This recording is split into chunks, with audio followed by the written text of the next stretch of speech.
Kohlhepp. While we were here, all right, my sergeant served a search warrant on your property. Okay? We have Kayla.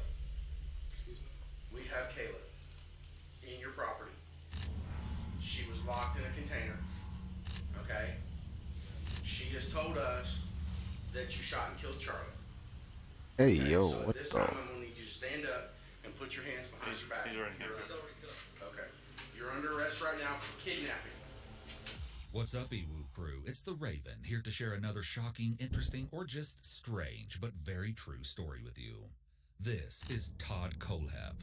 Between 2003 and 2016, he murdered at least 7 people in South Carolina, and his story is one of the most bizarre I've ever heard. What you're seeing is Todd's taped confession, and less than a minute in, he says this. I just think it's kind of funny. What? At the ending of all this, Right. you've helped us me get back with my mom, Right. and I'm helping you solve a problem that just cleans the books up. You see, Todd agreed to tell the truth about his crimes in exchange for a few things. First, he wanted to talk to his mother and give her a photograph, and second, he wanted to transfer money to the college fund photograph? of a friend's child. There's probably not a lot we're going to be able to do for you. I don't know. Giving you a clear conscience is one of the only things we can. Honestly, I'm not worried about my conscience. You gave me what I wanted.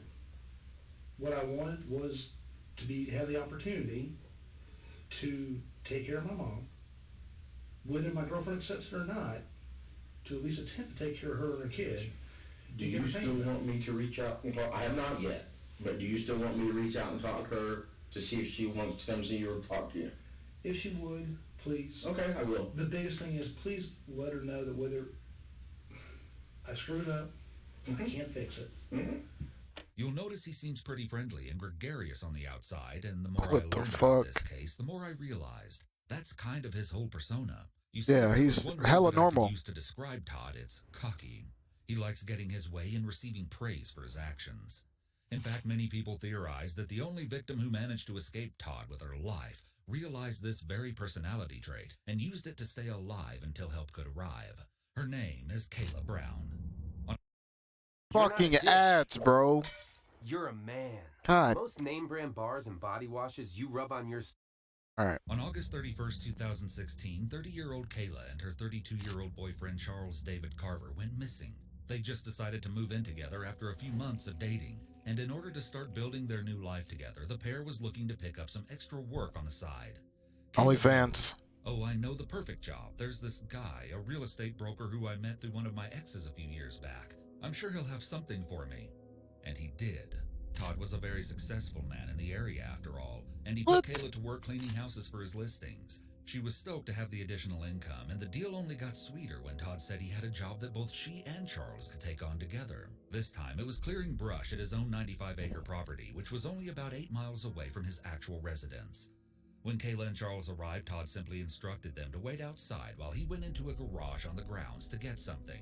As they stood alone in the creeping silence, neither one had any idea that these few quiet moments out in the middle of nowhere were the last they'd ever spend together.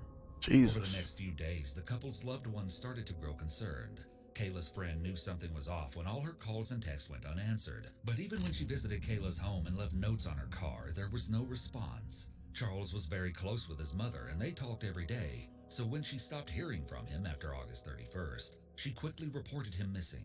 Soon enough, the couple's apartment was checked, and although they were nowhere to be seen, their poor dog was inside all alone without any food or water. Aww. This just wasn't like Kayla. Come and on, Charles. dog. Something was seriously wrong. Not But the even when dog. the two were reported missing, there was virtually no trace of where they could have vanished. And then something really weird happened. Charles posted on Facebook. That's right. All of a sudden, just like nothing had even happened, Charles was back on social media with posts informing his friends that he and Kayla were expecting a child, that they had bought a house together, and that they were now married. He apparently also shared out-of-character posts about digging holes, sword violence for Wait. What? The cops are looking for you, asshole. Her friends was on go. He posted this? What the fuck? Was back on social media. Obviously, that's the dude with this phone, right? with posts informing his friends that he and Kayla were expecting a child, that they had bought a house together, and that they were now married. He apparently also shared out-of-character posts about digging holes, sword violence for some bizarre reason, and chillingly the final lyrics to the Eagles song Hotel California, which finishes, "You can check out anytime you like, but you can never leave." He Yo. shared strange posts like, "I wonder if I said hello, how many people would say it back? Let's try it. Hello. What color These are like Karen, middle-aged mom post. ribbon supports the cure for people who can't keep their nose out of other people's Yes, business?" exactly. This is like your aunt. This is like what your aunt would post. And sometimes late at night I dig a hole in the backyard to keep my nosy neighbors guessing. These all seem to be aimed towards So deliberately cringe. provoking Charles's friends. And on this last post, people commented, "Is that what you did to Kayla and the real Charlie? And are you hinting at what you did with them?" To make things even weirder, Damn, they solved Charles's it? account was sharing and liking the missing persons pages set up by the couple's families. Dog. Even promoting a fundraiser that hoped to hire a private investigator to look into the Nah, he cocky as fuck. disappearances. None of this sat right Yeah, with, he well, different, bro. anyone. The grammatically He incorrect different. I gotta lean mean-spirited back. post didn't sound like Charles at all. Not to mention the real Charles was barely ever active on Facebook before all these sudden posts. The account at one point even posted an old picture of the couple captioned, "We're fine." Whoa, Angelo. On You October 1st, a motherfucker. concerned friend commented, "Where the hell is Kayla Brown?" To which Charles's account responded, "Kayla is with her husband Charlie. Why can't she have any contact with us? And who is this? She doesn't want to. I don't believe that. I know Kayla. She's not going to just run away from everyone. You or her should at least let someone know she's alive. The people that need to know that we are okay know that." If you look at the timestamps on these comments, they're only minutes apart. Whoever was replying wasn't even taking the time to carefully think out these cryptic responses. One friend shared that they were sent a disturbing message from the account reading, "I'm Whoa, just Chad, missing chill. everyone else. We are both okay. There's only one person that knows where we are, the person that means the most to me and Kayla. She knows where we are, and we are coming that way forever." Well, as you can probably guess, this wasn't Charles using his account at all. It was Todd trying to throw people off his trail, buy himself some time, or maybe... Yo, they showed those pictures of him earlier, and he was actually like a normal looking dude, but now he's like a fat. I don't know if he had like a turning point in his life where he turned into like this. Like a dude that looks like he'd be killing people in his basement, but before he looked like a normal ass dude. Maybe. Like right, I don't know where we at, 637. Like right, where's it at? Right here. Hold on. To have the additional income, and the deal only got sweeter when Todd said he had a job that both she and Charles could take on together. Wait a second. This time it was clearing brother when Todd's house is for his... Todd, my ex, very successful. Doesn't he look normal right here? Like, how did he go from this? Like, what was the shift that made him go from this to, where's it at? Need to know that we are okay. Know that. If you look at the time, To whatever the fuck he looks like now. they're only minutes apart. Whoever Charlie. Why can't she have any contact with us? And who is this? She doesn't want to. I don't believe that. I know Kayla. She's not going to just run away from everyone. You or her should at least let someone know she's alive. The people that need to know that we are okay know that. Damn. If you look at the timestamps on these comments, they're only minutes apart. Whoever was replying wasn't even taking the time to carefully think out these cryptic responses. One friend shared that they were sent a disturbing message from the account reading, "I'm just missing to everyone else. We are both okay. There's only one person that knows where we are, the person that means the most to me and Kayla. She knows where we are, and we are coming that way forever." Well, What? as you can probably guess, this wasn't Charles using his account at all. It was Todd trying to throw people off his See, look, trail, look, buy bro, himself some look. time, or How the fuck did he turn into this? What happened? My man let himself go, bro. What is this? Brain damage, CTE? Fucking, did he get dumped? Like, what? Did he lose his job? Like, bro, what? What happened to my man? Or maybe, just maybe, he was doing this purely for the fun of it, like a little performance he got to put on. And the further we dive into his life, the more you'll see that Todd definitely cares a lot about having all the attention on him. But now, let's go back to what really happened that last day of August when Charles and Kayla showed up on the property. After going inside, Todd had suddenly re-emerged from the door, but the friendly facade that he was known for in town had completely drained. Now, he was dead serious, and as Kayla and Charles looked down, their hearts sank at the realization that he was holding a gun. Before they even had time to process what was happening, scream for help, or run, Kayla says that 3 bullets were fired, right into Charles's chest. Kayla's whole world screeched to a halt, and she could do nothing but watch. She knew in this moment she was trapped, all alone on the expansive property of an unpredictable killer, one who absolutely nobody in town would ever suspect to be hiding such a horrible secret.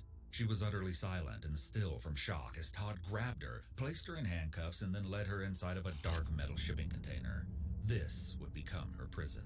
God She was damn. chained by the neck, ankles, and hands and would spend all day inside the box, except for 1 to 3 p.m. and 5 to 7 p.m. At those times each day, like clockwork, Todd would come retrieve her, bring her inside of a 2-story garage on the property, Don't say it. and force her to perform sexual acts. She would be Yo! Who that hit at Rally Games? What up, baby? What up, baby?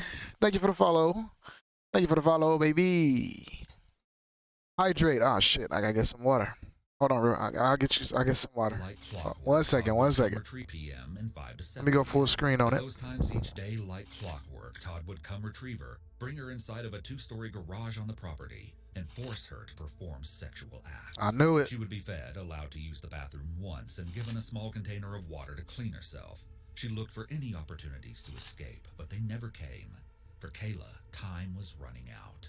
This was the hell she lived in while Thanks for the authorities follow, were trying bro. to piece together the Appreciate it. puzzle of where she and Charles had disappeared to.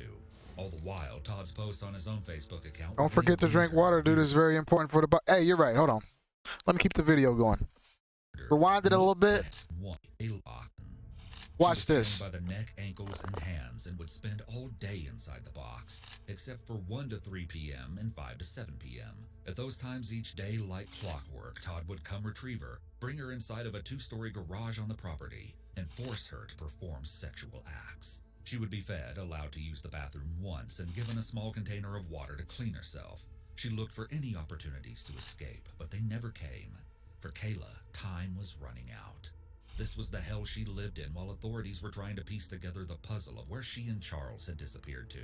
All the while, Todd's posts on his own Facebook account were getting weirder and weirder, and looking back, his strange and cynical words are very telling. Keep that thing on me. He had some generally questionable posts like this one from September 15th, Oh. 2 weeks after Kayla and Charlie went missing. Reading the news, this person is missing, that person is missing, another person is missing. Oh wait, that person just went to the beach with a friend. Another person found with her parole violation boyfriend. In the event I become missing, please note no one would take me. I eat too much and I'm crabby. They would just bring me back. Dude, what is wrong with On this guy? September 26th, he once again took to Facebook to rant. In my family, you get backhanded for talking back or being disrespectful. Wonder what the punishment would have been if I had looted, burned cop cars, and threw stuff at people. When I messed up, Mom beat my ass. Stepfather beat my ass when he got home. What? Next time I went to my grandparents, I got my ass beat. You just didn't act up. These kids and adults just don't know. Damn shame, too. They might learn to appreciate if they did. Needless to say, Yo, I know so many people that post like this too. That's what's crazy. This is like a typical boomer post. Typical boomer, like aunt, like your single aunt that's had like 6 baby daddies or something. I need to go, bro. I need to go make some more streamers drink water. Nice stream, by the way. Hey, man, you doing work of God, my man. If you stream, I'm gonna come check you out. Thank you, man. Do you stream? Yes or no? I'll come check you out. the hypocrisy of this post is Thank you, pretty my man. ironic considering all the horrible things Todd's done in his life. On September 30th, he posted, "Just admit it, you look at the news, you see the political crap and the school shootings and just general WTH is going on. Zombie apocalypse is starting to look better and better every day." Boomer. On November 3rd, he shared a post that really shows just how quick his fuse was, how he viewed almost every interaction through an angry lens, and really how much he loathed others, or maybe just felt better than everyone else. "We need Ebola to come as a huge snowstorm, wipe out half the population, then melt away. Just tired of entitlement, rude-ass people for no reason. People who race to cut in front of you to slam on the brakes to make right turns. And that mother that stands in the aisle at the grocery store, and dude, you know who you are, that blocks the aisle checking out the microbrews and blocking everyone on their way to their Michelob. Big move. I ain't gonna lie, bro. I got some posts like this. I kind of feel him. Hey, he's a terrible person for what he's done. But hey, this post right here, I kind of feel you, bro. When he said, you know, we need Ebola to come as a huge snowstorm, wipe out half the population. You know what I'm saying? I've some of these entitled ass people. That's what I kind of said that about COVID. I was like, hey, man, this is like the Thanos snap. We need the Thanos snap to really wipe some of y'all out, because some of y'all is just full of shit. Entitled ass, rude ass, no home training ass people. You know what I'm saying? I feel him a little bit on this one. I'll give him this one. We're gonna keep... People who race to cut in front of you to slam on the brakes to make That's all right I'm gonna say. turns. And that mother that stands in the aisle at the grocery store, and dude, you know who you are, that blocks the aisle checking out the microbrews and blocking everyone on their way to their Michelob. Bitch, move. Notice Yes. how incredibly furious Todd gets when Boys. he feels that he's been personally slighted by random strangers. Remember this, because it will become extremely important later on. But despite Todd's obvious temper online, Sheesh. nobody would have expected in a million years what skeletons he had tucked away in his closet. It'd be like It that, bro. wasn't until authorities got a search warrant to access Kayla's Facebook account that the picture would come together all at once. Investigators began searching the online profile for clues, and that's when they saw conversations between Kayla and Charlie about the job on Todd's property on August 31st. Now police knew what they were doing on that crucial last day, and when they went to trace the pair's phones, their worst fears were confirmed. Neither Kayla nor Charles had ever left the area of Todd's property. Police now knew exactly what they had to do, but not one person was fully prepared for what they might find. At about 8 a.m. on November 3rd, one group of investigators went to Todd's house, where they spoke for a while with the man, both sides remaining a bit guarded, unsure what the other side was hiding. As Todd was questioned about what he knew concerning the missing couple, Kayla and Charlie, he didn't know that another team of investigators was simultaneously arriving at his 95-acre property a few miles away to scour it for evidence. However, at this time, the authorities who were with him did reveal to Todd that they knew the cell phones of the missing persons had last pinged on his property. Yikes. Todd responded, "You're trying to find the girl." The detective corrected him that they were looking for both her and her boyfriend. Guess Todd slipped up there, as he was the only one who knew Charlie was already gone. We have a search warrant, okay? For your residence and your car, okay? We are mainly looking for your cell phone, okay? Well, me and at least him need to go in with you.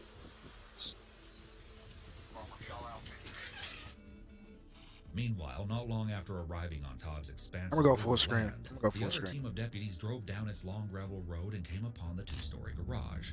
When they went inside, they were immediately concerned to see that the makeshift living space was adorned by shackles. But then they came upon the thing that fully stopped them in their tracks. In the bathroom, inside of a lone wastebasket, was a pile of hair clippings, reddish-brown in color. They warily headed back outside. Bro didn't to even continue hide the it. search, but as the investigators came across Todd's looming shipping container and went to take a closer look, they were suddenly chilled to the bone by a strange noise. Someone was banging on the walls from the inside, and they were screaming desperately for help. In that moment, the whole atmosphere changed. I ain't gonna lie, bro. We 12 minutes in. They done solved it. This video is an hour and a half. How the fuck? Deputies rushed to open the doors, but the container was The tightly hell? sealed shut by 5 heavy padlocks. They already found This her, right? unforgettable video captured the few tense minutes where everyone held their breath, as a few men cut and pry open the locks, and then, finally, they were in. Damn, yeah, that shit secure. Watch out. Y'all move.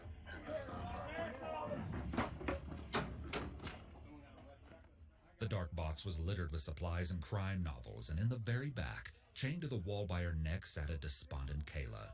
On top of the dog bed she'd been made to sleep on for the past 2 months, barely able to move as her restraints had forced her to stay sitting up almost all the time during her captivity. The investigators try their best to console Kayla as they get bolt cutters to set her free.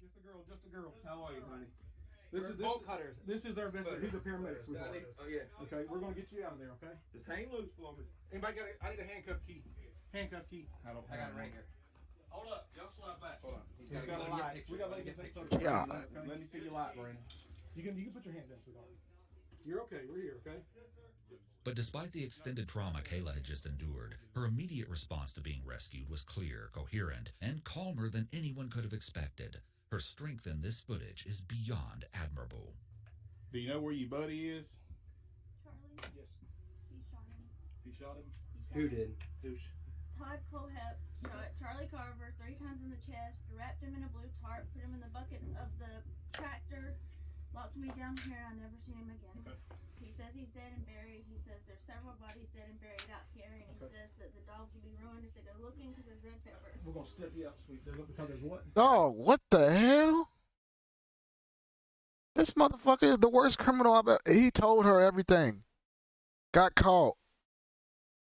Let them come in the house and just raid his shit. Like, not, bro, this is 14 minutes in. This video is an hour, 26 minutes. How does this drag Tell on? the dog people that. Ain't this shit over? Pepper everywhere around the car. The car's supposedly a ravine under the land.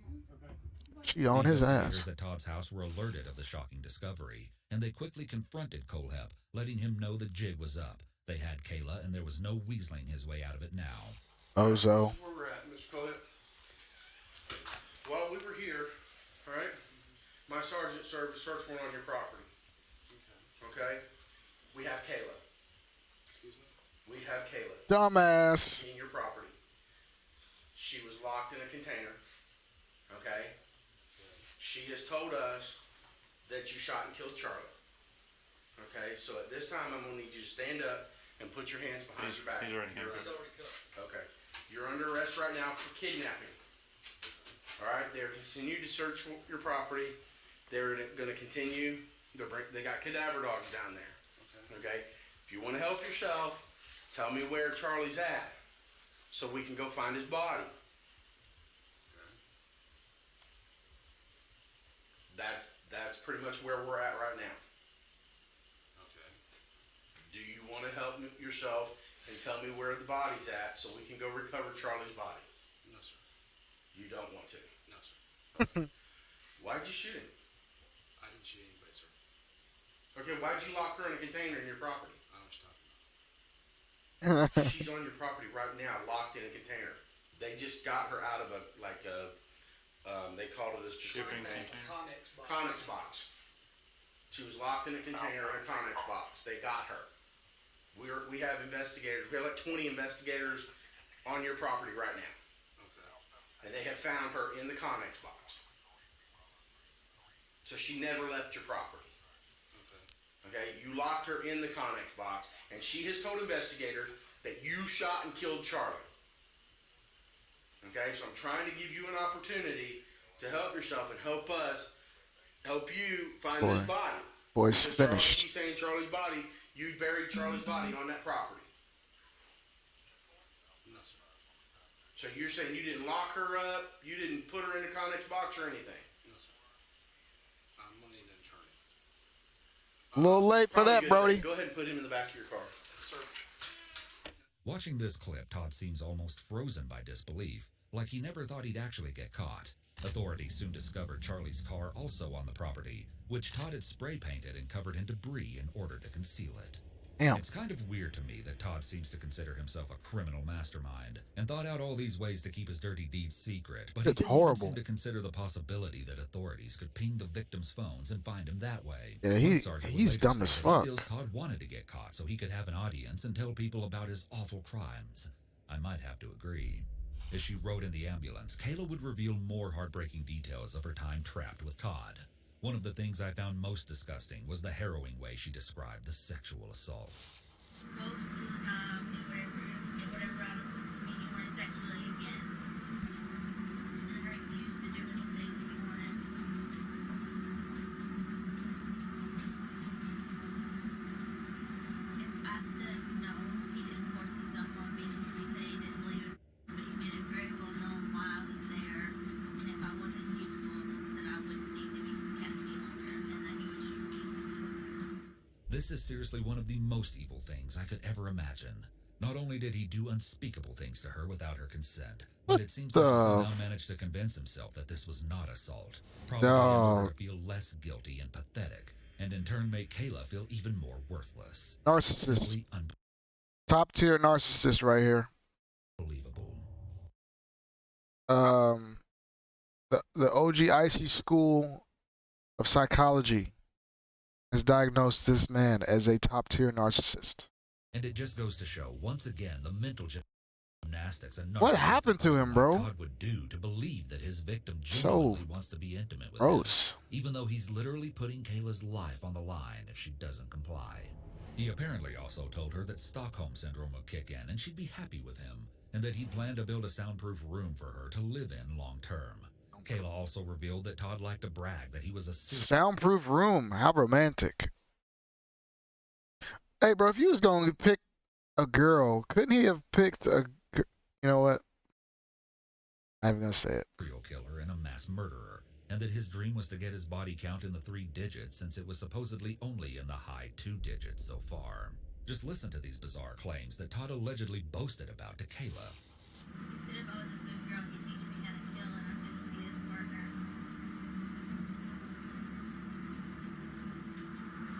He said he used to kill people for the government. He said he was a military contractor. Uh-oh. He got home, he just couldn't keep from seeing the bad in everybody. I really don't Should know I believe where it? the killing people for the government thing comes from. I believe it. it. It was just a fabrication Todd made up just for the sake of Cap. attention. So this was the big case that finally put Todd Kohlhepp behind bars. But as authorities continued speaking with him, they would discover that the rabbit hole of Todd's life. There might be something to that, bro. Y'all think there's something to that? The government shit? Because I've seen some shady ass shit that the government has done. Like with the Unabomber, like how they did experiments on him and then fucked his brain up. Like, you think this dude actually was doing some shit for them and then got kind of messed up? I've seen a lot of shit, bro. Life was far I'm deeper just saying. and darker and more evil than they could have ever imagined. First of all, shortly after being taken into custody, Todd would lead police to a site on his property where 2 more corpses were found. Damn. Authorities were shocked to unearth Johnny Coxey and his wife, Megan McGraw Coxey, a young couple who had been missing since December 2015. Autopsies revealed that Megan died from a gunshot wound to the head, while her husband received a fatal wound to the torso.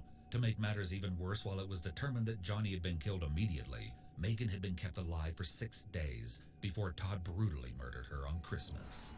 Upon further research, it appears Megan and Johnny had just been released from jail shortly before they went missing, and with various sources reporting that they had a history of panhandling and that their baby tested positive for heroin, you kind of get the feeling that Todd specifically preyed upon people he knew were at a bad place in life and particularly vulnerable. Damn. Now, Megan and Johnny may have had problems of their own, but of course, when Todd told the story of how they died, he framed it in a way that made him look like the good guy in the situation.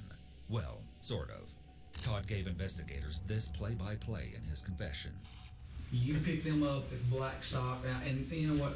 You picked them up at Blackstock and Regal Road, I think you said, and then... That's, well... Okay, no, where's sir. the start? I met her there. Okay. Got her number. We talked on the phone for a brief moment. Okay. Then I met them later on at that next to Ricky's Hot Dogs Beach parking lot. They walked across and spoke to me there. Okay. I almost thought she was going to hit on me to actually, come on, shut the noise, that was in our car. But that's not what I was there for. I got you. I'm going to tell you, our meeting looked shady as shit. I understand. I mean, I got you because you show up with that. In that parking lot? Yeah, and her, kind of the way she was. I understand what you're talking about. Basically offered her the job, offered to let him go in and come work as well. The next day, this was over several days. The next day, she was in the paper, mo shots. I guess you guys had arrested her for meth or some hair, I don't know. Something was in her bloodstream and you took her kids away. Okay. I asked her about it and she informed me that, yeah, she had drug issues and with that. Okay. I still was going to give him a chance. You know, I get happens to people, it's hard. I get it. And I picked him up and I drove him to my land of it, kids supplies, and got him down to my building And that's when Johnny pulled a knife out, Mm-hmm. and You shot him. I shot him. What'd you do with his knife? Oh, no, I don't keep that kind of crap. You just threw it out? Yeah, that's right. Okay. I, What did she do when you shot Johnny? What did she do when Johnny pulled the knife out? What did she say? nothing. So you think she was in on the planning of this? I think she entirely was in the plan of it. Okay. There was no, Yeah. Johnny, what are you doing? There was none of that. This was, her actions were, she knew he was doing that. Mm-hmm. They saw a guy who had a shitload of money, driving a car they can't afford. Mm-hmm. They didn't have a car, and they were gonna get something. So then you shot him how many times? Shot him twice Okay. in the chest. Okay. He dropped forward. When he dropped forward, I went around him and put another one through his spinal column. Damn. Okay, and you shot her. Not exactly. Do you believe Todd's version of events? To me, it seems like he could have easily done the exact same thing to this couple as he did to Kayla and Charles. Just attack them unprovoked in order to keep the female party to himself. Even the way he tells the tale seems like an excuse to humble brag about how much money he has. After all the heartless crimes Todd has committed against innocent people, I just don't know if I can buy this. But it is true that Megan and Johnny had a sketchy record, and it's not too unbelievable that they could have tried something. Either way, I really doubt that Todd was very upset when he got the opportunity to kill. Next, Todd goes on some random tangents about how his property and storage container was never supposed to be used for such gruesome purposes, which is just a pretty bizarre topic to ruminate on after everything he's done. The Connex was not meant to be a cage. Oh, it wasn't. Okay. All that change was after the fact. Okay. Oh, is that right? Connex was designed for my food and my weapons, and to secure my four-wheeler before I had the building built. Okay. The back area that's all wood, that wasn't designed for them. Mm-hmm. That was designed for my stuff. Okay. Until last week, there was no ceiling on that. Okay. I put that in because she was cold. Kayla was cold. And Todd just loves talking about all his stuff. I went down to Connex, cleaned out the back area, because I had all in there. And at one time, those ammo racks weren't there. The ammo rack was here and here, pistol rifle. Okay. You know, I had chain around. There's lots of chain in that building. I use chain. Fudge, what up, boy? Chain in the woods where I got trees Watching this that come crazy along dude. Sort of lean towards my fence. And Caught I us in our chain good it moment. Come along to it and start working it this way, and over a period of time, it'll fall away from the fence. Okay. So basically, I'll get you up to speed. This dude, you go full screen. Honestly, I don't even know how to describe it. This dude is just basically finding couples that are vulnerable, taking them back to his property, killing them. They found a girl in his shed that was like chained up. She was alive, actually. She's snitching on him about everything. She told all the shit that she knew. So now they caught him, and now they're finding more bodies and shit on his property. That's where we at right now. The chain and cable and that kind of stuff, I got a lot of it. Okay, let's pause right here. Todd is obviously very proud of all his gear, and he clearly has kidnapping down to a science. But before we go any further with Megan's story, you need to see the backstory to all this equipment. And it's actually probably the most bizarre thing about this entire case, the Amazon reviews. Yep, that's right. When investigators This is what I've been waiting for. activity, they discovered something absolutely insane. Todd had been buying the tools for his crimes out in the open on Amazon, and he left public reviews where he described exactly what he was using them for. The crazy part is, anyone who read these creepy reviews probably laughed it off as just some dark humor. On a master padlock review, the review read, "Solid locks have 5 on a shipping container. Won't stop them, but sure will slow them down till they're too old to care." Yo. Exblade. Haven't stabbed anyone yet, but I am keeping the dream alive, and when I do, it will be with a quality tool like this. Hey, you know what's funny is I see shit like this, and like I troll around, and I've said like shit like this, bro. Like nobody would ever expect. It's actually like hiding in plain sight. Hiding in plain sight. Like the killer, the person that did it, will be right in front of your face. So cocky, so nonchalant about it that you can't believe that it was them. Yeah, this is a real story. This is a real story. This is a real story indeed. on a master lock. Works great. Also, if someone talks back, go old school on them by putting this in a sock and beating them. What? They will not appreciate the hardened steel like you will. Works great on. Looks like he said shipping container.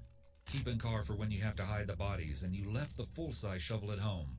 Does not come with a midget, which would have been nice. Oh my god.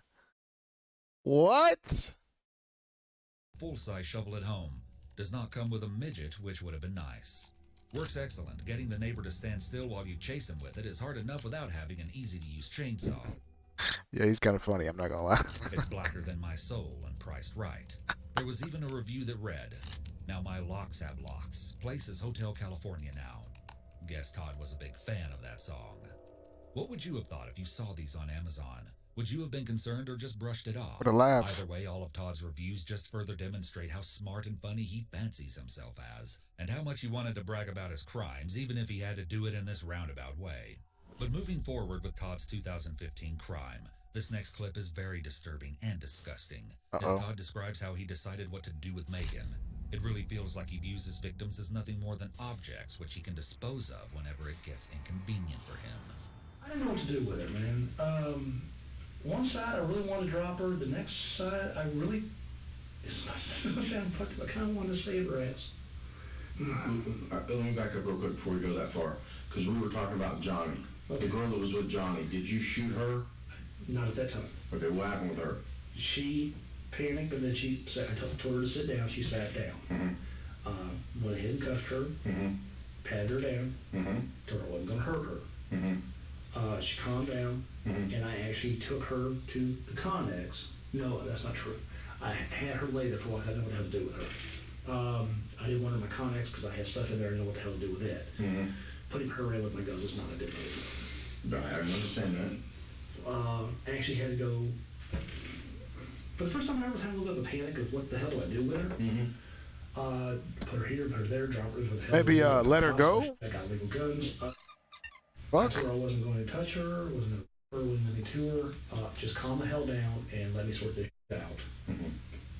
Somewhere between I did that, I shot him the back, tight in the back, got her to calm down, and kept coming back and forth trying to figure out what to do, but I had her cuffed, and she wouldn't go anywhere.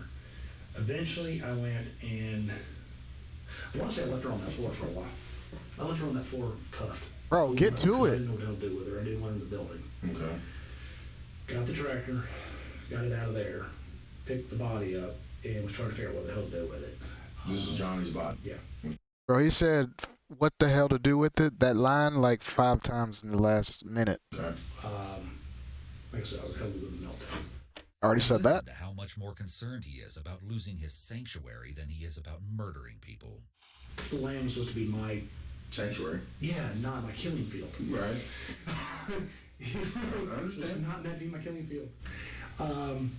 It was supposed to be the place where I go to relax and get away from people and not deal with this. This killing really bothered me because it was such needless. Hell, I was giving him money. Why were you robbing me? He thinks this violence was all needless and stupid. Pretty ironic considering all the people he's killed out of petty personal grudges. You'll see what I mean soon enough. It's all about what works for Todd. He goes... Weird feeling him. Oh yeah, bro, you're in India. This is like first thing in the morning. This is not a good thing to wake up to. See, for me, it's midnight right now, so this is the perfect vibe to watch at midnight. This is when you watch shit like this. But first thing in the morning, I feel for you, bro. Burying Johnny, saying it was a lot more work than you think. Then he wasn't sure what to do with Megan. Tied her up, left her there, while I tried to figure out what to... I didn't know what to do with it, man. Right. Got rid of Johnny, came back, left her there, went and got food, fed the girl. What a gentleman. Fed her after she tried to rob you? Man, what are you going to do with her? I don't want to shoot her. I understand. I mean, I can't have some crazy bad woman going back. I mean, she was going bipolar left and right. She wouldn't calm down, like... Well, she finally calmed down. But she would... She was talking to me, and first she had drug issues. Right. And then she kept going off the deep end with weird shit. and kept talking, and then she kept telling me that she had manic modes or some sort of bipolar lithium crap, I don't know what the hell it was, where she was up, down, up, down, up, down. So she didn't mellow out like Kayla did. No, not at all. She did finally calm down, but she wasn't upset. What made you decide to shoot her? I'll get to that. Okay.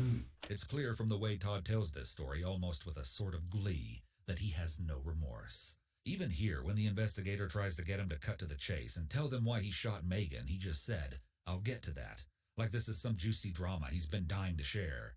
Then he complains about all the stuff he bought for Megan while keeping her captive. I wasn't going to shoot her. Okay. I was going to give her money. I don't know why the hell she went the hell off. I held her. I hate the kidnapping part. I did another one. I held her there for a couple days. How many days? 5 or 6. Every other damn day, she wanted Little Caesar's pizza. I hate that shit. Look at me heartburn. Little Caesar's pizza, Mountain Dew, not Mountain Dew. Bro, side note, this girl that I matched with on Tinder a while ago keeps messaging me right now, and she's pregnant, bro. Like, why? Like, why? Like, seriously, why? Like, give it up. Dr. Pepper. Anyway. Cinnamon rolls in friggin' Newports. If you go down to my building, you'll find an unused package of Newports that I bought for her. And then he went back. She tried to light my damn building on fire. Do you know how? In the back of what building? The Connex. Bro, it was just on my mind, man. It just popped up on my phone, and I just had to get it off my chest. I'm, you know, that's how my mind works, bro. I just when a thought comes, I just gotta get it out. And then this part is I don't hold my tongue. But anyway, let's get back While to telling the investigators where they can find the cigarettes he bought Megan in the storage container, he says something extremely weird and unprompted. Oh, there's a collar in there? That collar was Kayla's. Neck collar? Yeah, she had me order it. She asked you to order it? Yes, sir. Okay.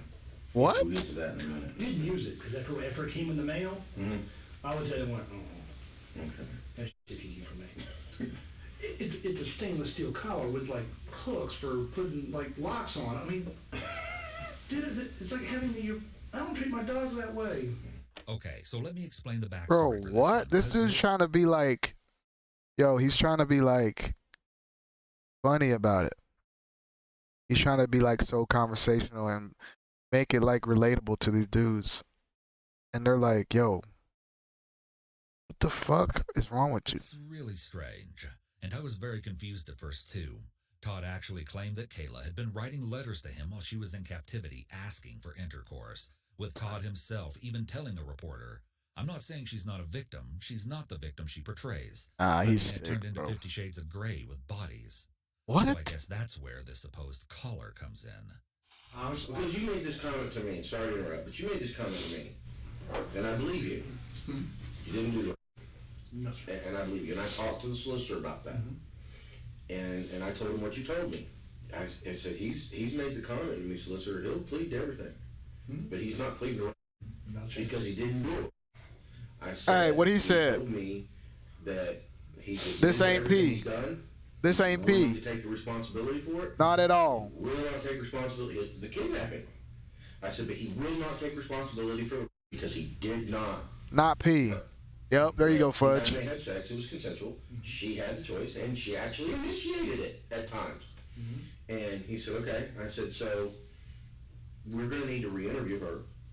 And we're setting that up. Yeah, we're going to do that this week. I told him, I said, I gave him my word that we would re-interview him, and we want to re-interview her.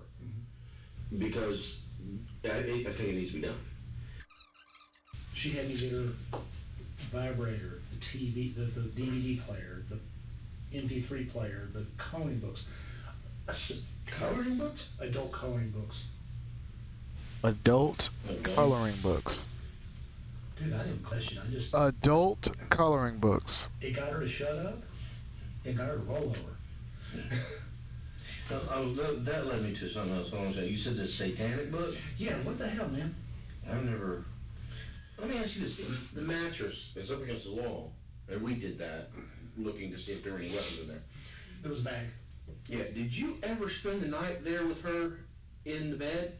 Like stay the night, you and her in the bed overnight? Never stayed the night. Okay. We spent a lot of time on the bed.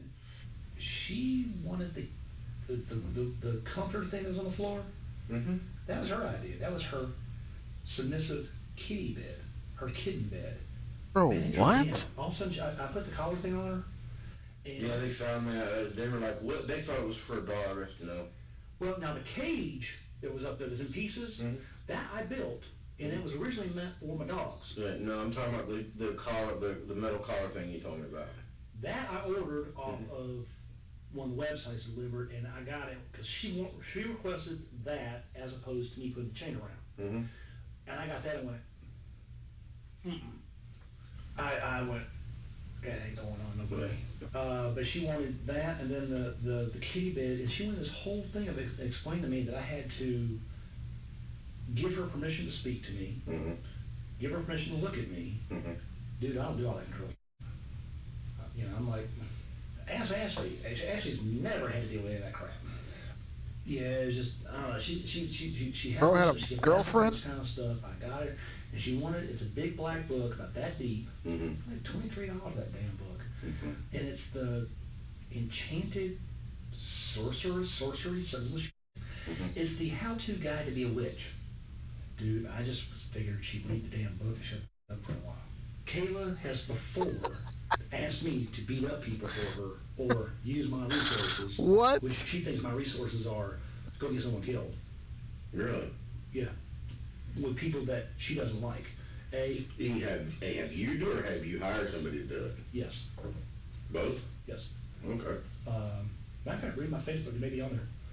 Bro is not P. Really? Yes. Yeah, How long ago was this? Not P. Well, I blocked her after all this so that it wouldn't know. Because, I mean, literally. Well, we have her Facebook page. Then you have it. Okay. It'll take you forever a damn day to go through it. Okay. But go back to the messages. Really? In her phone messages.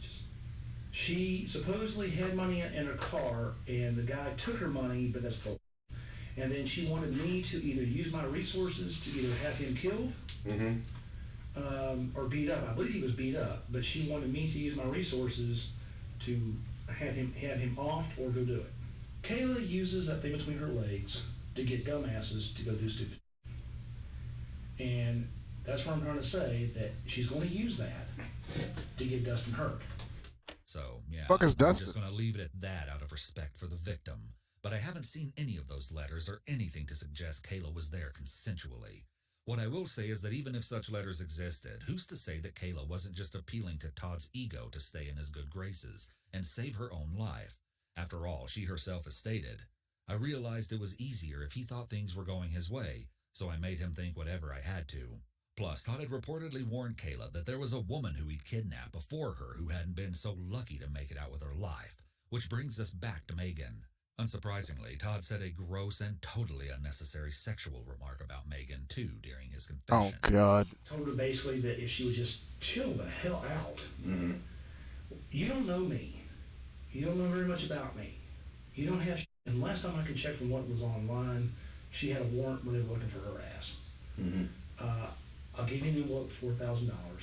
I'll drive you up to Dayton, Tennessee. I'll drop your ass off somewhere. If you got any common sense on this planet, you'll go left and I'll go right. What'd she say? Oh, she got so excited, I got sucked. She did? Yeah. Okay. And it wasn't bad.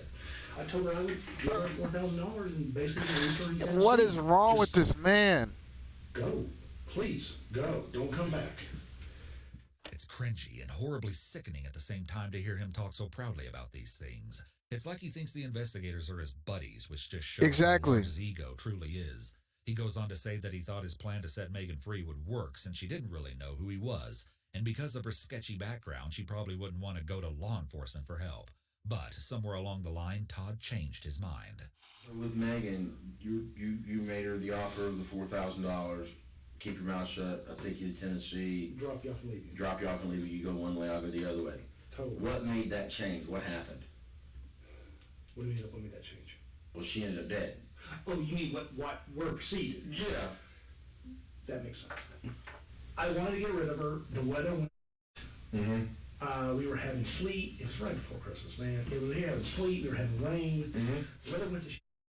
Okay. And I still had to find a way to get away from Ashley, my girlfriend, long enough to get up out of work, get this person to Tennessee, drop her off, and get home. That's not. Bro had a girlfriend while he was doing all this. And if I'm dropping her, it ain't gonna be at the border. We're going north to Nashville. I want her way the hell away from me. Hey, She was Nashville. gonna tell you she was happy. Nashville. I love Nashville. I want to know where the hell he's at if he's talking about Nashville, bro, because I'm about an hour away from Nashville. The hell? We're going north to Nashville. I want her way the hell away from me. She was gonna tell you she was happy. She was happy as hell for like 2 days. Okay. She was happy as hell. I just couldn't get past the weather. Okay. The last day, I went over there, opened the Connex up. She burned half the friggin' building. She took my ammo racks and grabbed them and did this. Oh, I'm gonna tell you, I'm not, for such a little. Damn. So then what happened? Bro, he's telling them that the girls did all this shit, but did he not have them chained up? Like, how were they able to do all this while being chained? Like, there's no fucking way he's. Like, look at his posture, bro. He's literally sitting how I'm sitting right now, like just chilling. Like he's cozy as fuck. Like he's basically what they said. Like he's at with his homies telling a good story about some girl that he just hooked up with, or some crazy story that happened at work or some shit. He's just like kicking it. And stuff everywhere, and she broke the fan. I got her a fan. Kind of hungry, I ain't gonna lie. Random She again. broke the fan. Prime, man, you just can't beat that. 2-day shipping. There's a fan there now, but it came as a 2-pack. I had her those to get air ventilation. I got lanterns for her so she had light. I did the best I could to make it somewhat livable. Got her blankets, got her tools. She lit the damn thing on fire. I'm surprised she didn't asphyxiate. That's what I was thinking. I'm surprised she didn't. Exactly. I was choking. I went to get her out, and then all of a sudden, it's like I had a caged animal on my hands. I don't know what the hell. She went from I'm so freaking happy in the world to being I'm going to go to Tennessee with money and I'm going to restart my life and thank you, to bad crazy. At that point, I tried to walk her out of the building. I just had enough. I walked outside. I was trying to calm down her. What the hell to do with her? What to do with her? What to do with her? I didn't know. I came back in the building.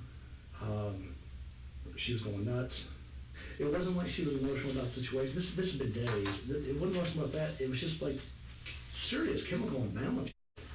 And she walked outside. I walked her outside, and when I walked her outside, I put a 4 in the back of her head. What gun did you shoot her with? Same one. That you shot Johnny with? And that's a Glock. And that's the same one you shot Charlie. It's not my favorite gun. It's a handy gun. A handy one. It's very effective, especially if you shoot 180 grains. And sadly, What that's the how fuck? things ended for Megan. Todd's temper got out of control, and just like that, Mr. Nice Guy was no more. Later on, a former co-worker of Megan actually revealed that the victim had met Todd while working at her Waffle House job. And when authorities started digging deeper, they were told that Todd would act so creepy at the restaurant, inviting waitresses to his home and leaving large tips in a bid to get their attention. That a male cook actually started taking Todd's orders whenever he'd come in, just to keep the waitresses safe and more comfortable. Another detail concerning Todd's romantic life that will send a shiver down your spine is something Kayla revealed when rescued. So apparently Todd had had an ongoing relationship with a woman named That's what I was Holly for thinking. What the about 10 fuck? years. Sources say it was an affair and that she was actually the person. Wait, what the hell? She's not even like disgusting looking. She's not even that gross. Why is her taste so bad? She's not even that gross. Why is she dating an overweight serial killer? What the hell?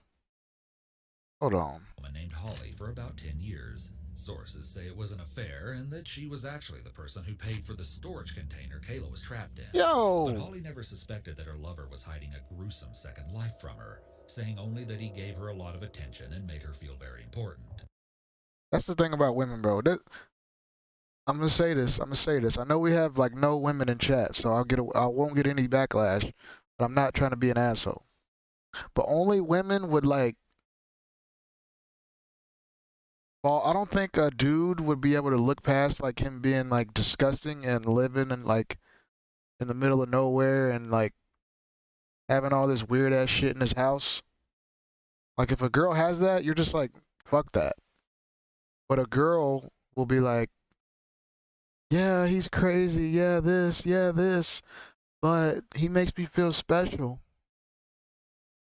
Like a dude will never look past the look. Dudes will not look past the surface. Like most times, dudes will not look past the surface. Like we're very simple minded. It's like looks, job, the things that are right there. We can't look past those. Girls can look past appearance and job and all that other shit if they're like, he makes me feel special. I don't care about. Yeah, that's my little misogynistic tangent. However, when Don't Holly cancel found me. out about Kayla's There's a camera. kidnapping and watched the footage of her being transported to the hospital, she was left speechless at this line. It's true, bro. Not even being mean, but if a girl had a fucking weird ass place like this and was like, you saw, you didn't see the beginning, but the beginning he was a normal looking dude, and now he's looking like a fucking obese dude that never leaves his house. If that happened to somebody, I'm just like, hey, I'm not dealing with you. There's way other different women in the world. I don't care how she makes you feel. Some girl named Holly, he's supposedly planning to kill her. Who knows how many more victims could have fallen prey to Todd if authorities hadn't stepped in to stop him. Even Kayla could have been days or hours away from becoming another voiceless victim of Todd's unpredictable wrath. Jesus. But you know, all these stories of how creepy Todd was while also simultaneously being a respected businessman in the area really caught my attention. The fuck is this business? To understand how this masked monster was made, I had to take a look back at his early years, and although the unspeakable things he did even back then left me at a loss for words, it all led up to his most brutal crime of all, a quadruple homicide, one that plagued and puzzled the community for 13 years, and wasn't solved until Todd proudly confessed to police during his interrogation. One of my friends who dated a guy who just dated 2 girls, I told her it's not good. She said he makes me feel special, and now she's near depression, and it's a nightmare calming her down. See? Bro, there's something that's why like a narcissist, manipulative dude is like dangerous as fuck. Because they'll get a girl to fall in love, bro. Dudes will only fall for that, like a girl that's manipulating them. Like dudes will pay money for like OnlyFans, or dudes will pay money for sex and stuff like that just because they want to get their rocks off. But girls will really like fall in love with somebody that's manipulating them. Dudes will get manipulated for like sex, but girls get manipulated into like love. Shit's crazy. We'll be going over that infuriating footage next. But first, you really need A to quadruple homicide. I don't think I've ever even heard that before.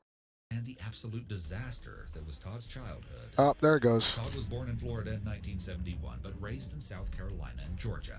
He didn't have the most normal childhood, as his parents' marriage was crumbling, and they were divorced when he was still a baby. Growing up, Todd reportedly loathed his stepfather and wanted to live with his biological dad, despite having seemingly no contact with him for about 8 years. And because of these unfortunate circumstances, or maybe something that had always been broken within him, Todd started to behave in very concerning ways early on. He was violent towards other children and showed signs of severe emotional and mental instability.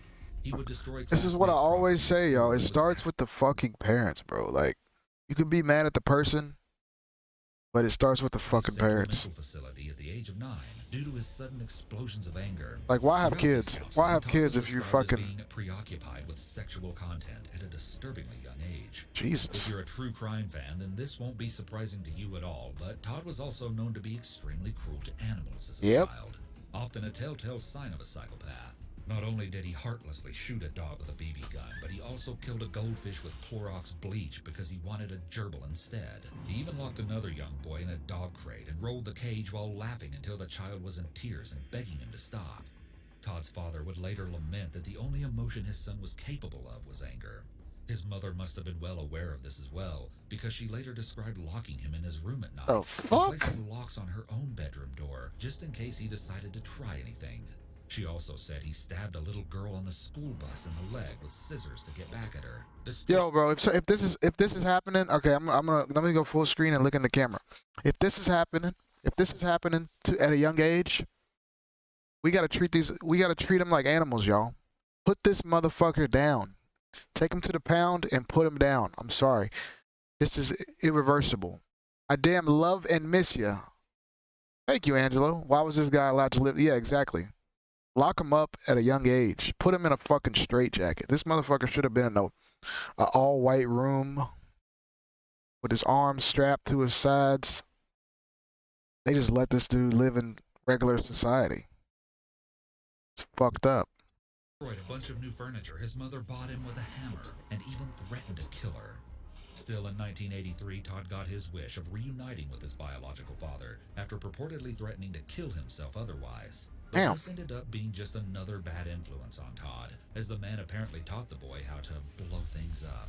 But See, despite fuck bonding his with a dad, shared bro. interest, living with his father didn't play out like Todd had dreamed it would. The man's frequent absence due to his many girlfriends left Todd thinking it would be better to return to his mother. But at this point, she made excuses to prevent this. Hell, This parents. clip from Todd's police interview shed some light on his rocky relationship with his father.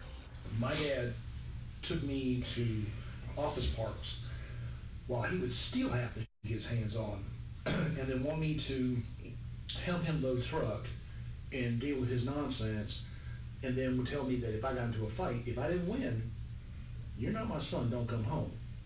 But then if I get into a fight, and I whoop the kid's ass, I went too far, I'm getting my ass whooped because I went too far. Also, in his 2016 interrogation, Todd You know what solves that? Don't get into a fight, you fucking idiot. spoke on a shocking incident he got into around this same time of his teenage years. The hell? You had mentioned to your mom, and that when we had talked at the jail, that there were others, and you told your mom she didn't have enough hands. I had some altercations in Arizona. Okay. I don't remember all the details. I had a friend of mine that got shot coming out of a alleyway. Okay. I found the guy later on. Who was your friend that got shot? Michael something. I was a kid, I don't remember. Michael something. Do you remember the guy that you shot? I never knew his name. You never knew his name? He drove a Nova, gray Nova. What year was that, you think? Well, how old were you? 14. You were 14. 14 when he killed somebody? Okay. My understanding is there was some kid who wanted to be in a gang and was doing his initiation. And his initiation was to shoot your friend? We were just two kids coming out of an alley. We weren't part of nothing. We were part of nothing. That was his initiation? Yes, sir. Wow. And so, in October 1986, Todd was still in Arizona living with his dad when his violent tendencies would extend to a new extreme. He was only 15 years old, but he managed to lure a 14-year-old neighbor girl whom he had a crush on out of her home. Oh by my saying her boyfriend God. wanted to speak to her. No. He held a gun to her head, brought her home, tied her hands with rope, taped her mouth shut, and sexually assaulted her. After this, he... Bro, my man's, how can your brain even, like, compute all this at 14? Like, I was not even thinking this deep. This man is a fucking advanced-ass 14-year-old. Where did he get a gun?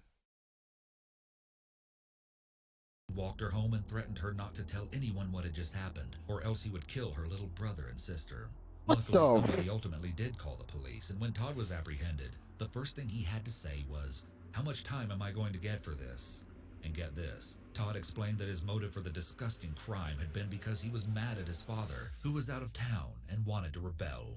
At this time, he was diagnosed with borderline personality disorder. Okay, now I want to take a brief moment to touch on Todd's late mother, because some of the things she said about her son's behavior are a bit odd. At 14, I was like, give me an allowance, maybe save for a phone. Yeah, bro, I was fucking playing Halo and shit. Odd to me. Before he was sentenced for this crime, she wrote to an adult probation officer pleading for leniency on Todd. According to Greenville News, she claimed that the incident had brought I was her playing and her son football closer together, and as playing he wrote her Halo. frequently while in jail, musing, "You know, it's strange. Maybe a little good does come from some bad." She also wrote, "They don't stop to think that he even walked the girl home. Does that sound like a dangerous criminal? He even walked the girl home." See, bro, While she may have had decent fucking shitty ass parents are always the problem. Like, some people should not have fucking kids. intentions, I just feel like a statement like this would be a slap in the face to the teenage victim and her family. Ultimately, it was recommended that Todd be tried as an adult, with one neighbor even describing him as a devil on a chain.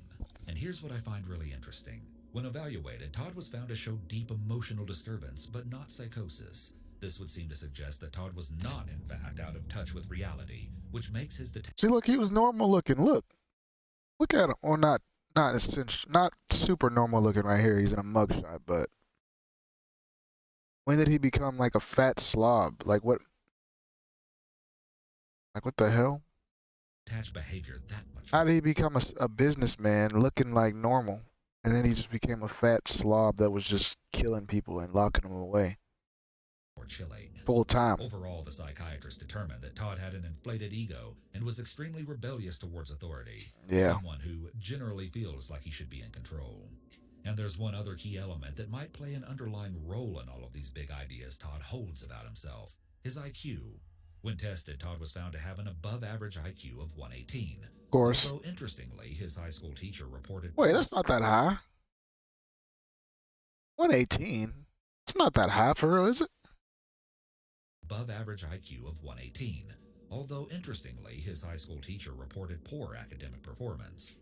Well, that doesn't correlate. Better than everyone, above the rest of the crowd, and rather than apply his intelligence towards positive goals, he used it to manipulate people and orchestrate heinous crimes.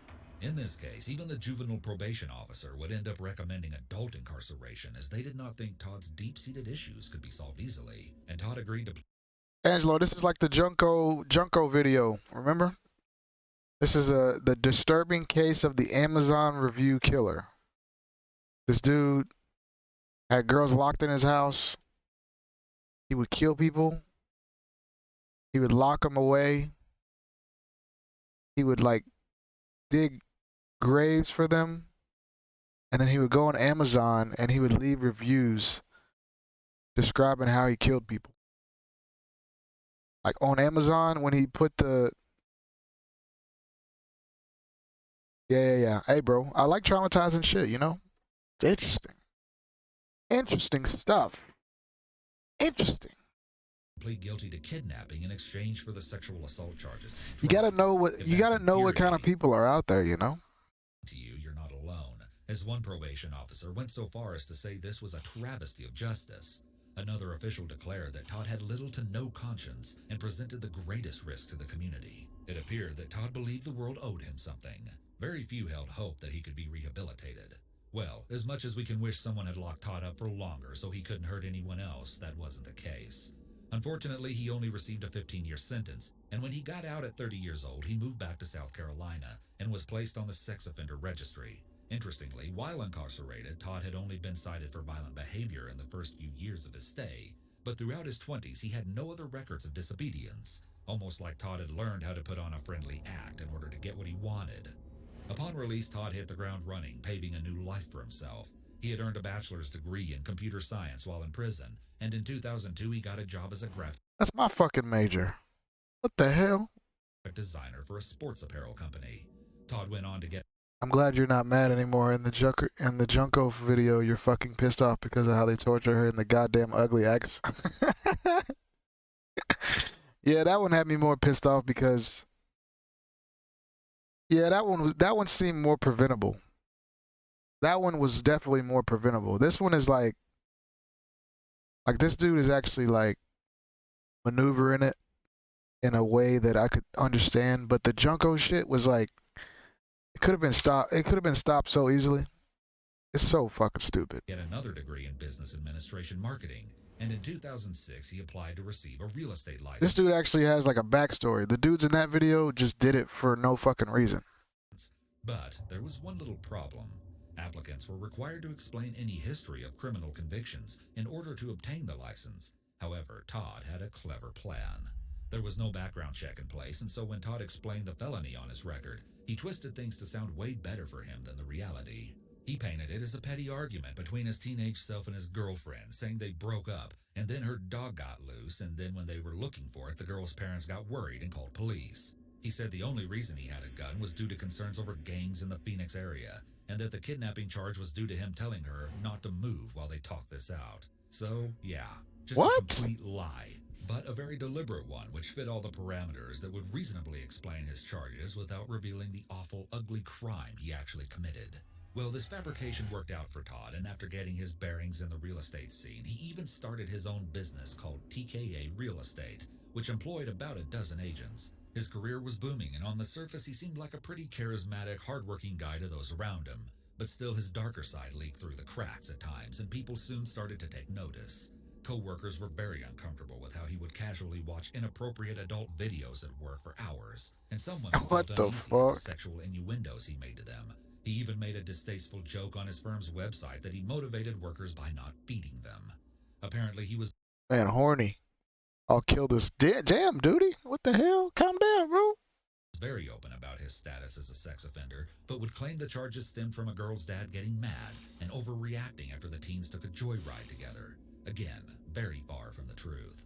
Damn, duty. Todd had glowing reviews, was described by many associates as very personable, and even got recognized as the top-selling rookie agent in his region at one point. All in all, his strange habits and unusual quirks were chalked up to, well, just that.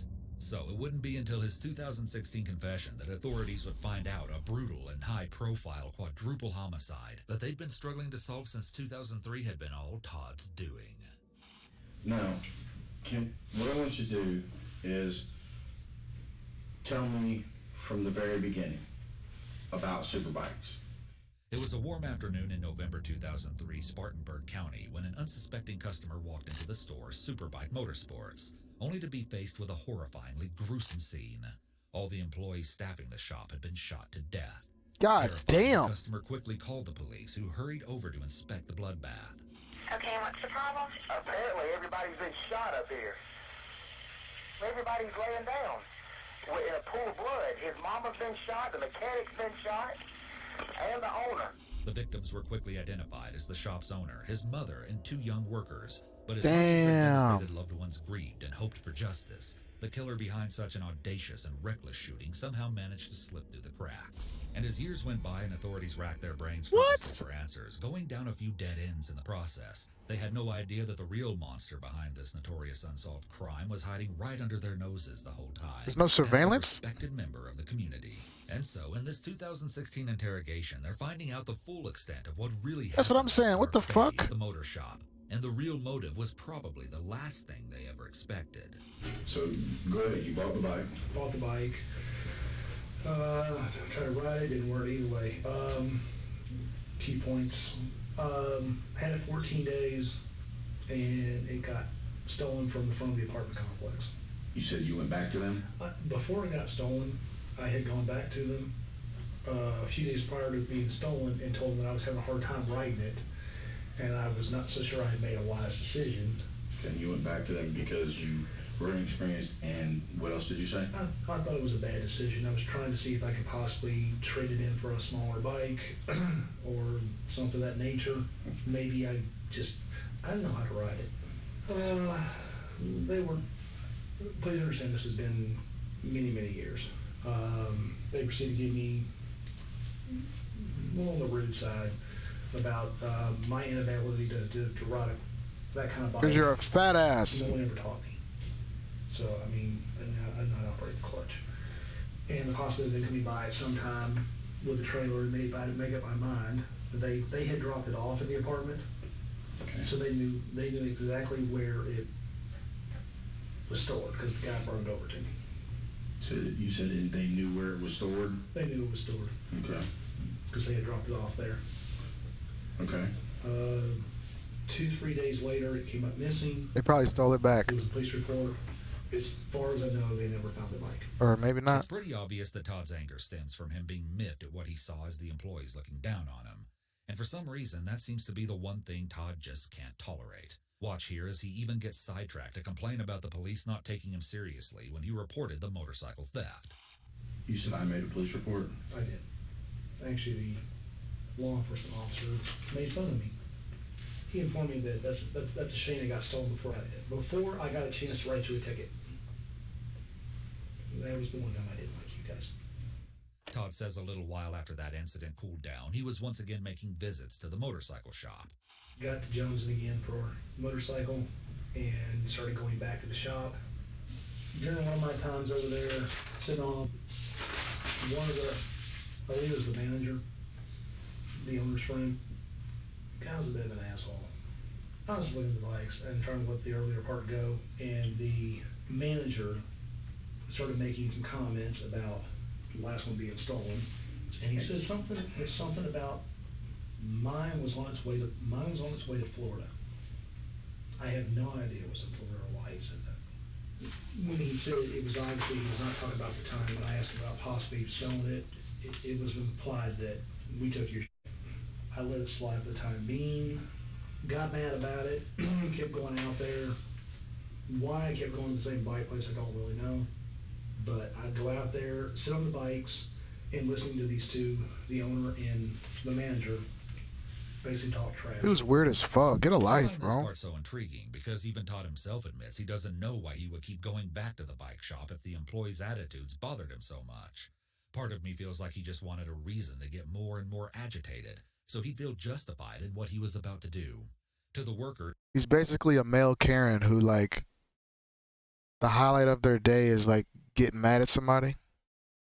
Like, they just go to the store with no intentions of buying some shit. They just want to complain about something. And then they want to post about it on Facebook. That's what this dude is. He's a male Karen. The highlight of his day is just getting upset.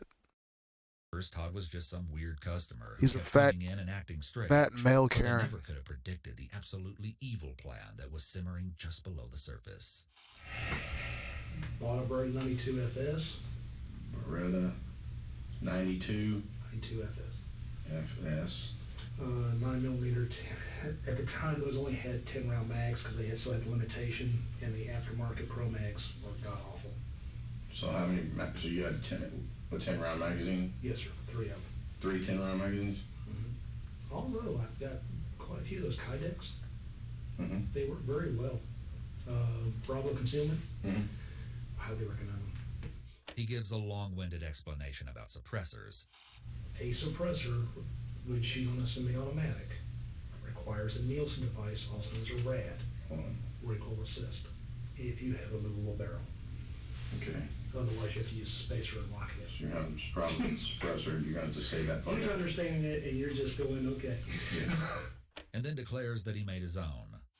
Dependability surpasses everything else.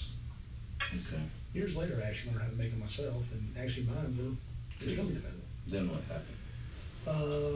It's almost funny how the investigators just cut Todd off whenever he starts to ramble about his accomplishments. I feel like a big motivator for Todd was getting the recognition he felt he deserved. So these utter dismissals during his big moment to tell his story probably feel like a big letdown. Anyways, here's where Todd finally tells the methodical timeline from the day of the crime. I left college, left my class. Okay.